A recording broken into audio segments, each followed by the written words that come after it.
Kryetari i Bashkisë së Durrësit Vangjush Dako shtroi një darkë iftar me rastin e muajit të Ramazanit, ku përveç besimtarëve mysliman, të ftuar ishin dhe përfaqësues nga të gjitha komunitetet fetare, deputet, personalitete të fushave të ndryshme dhe qytetarë të Durrësit.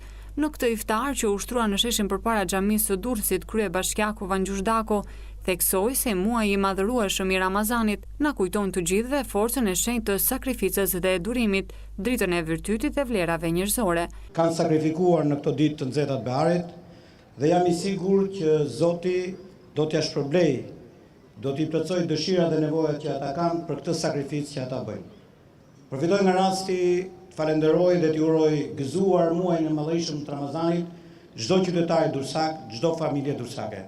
Ju faleminderit dhe ju bëft mirë.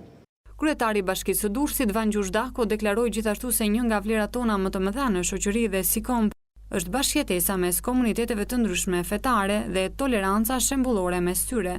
Në këtë iftar edhe myftyu i Durrësit Redi Quku uroi besimtarët për muajin e shenjtë të Ramazanit.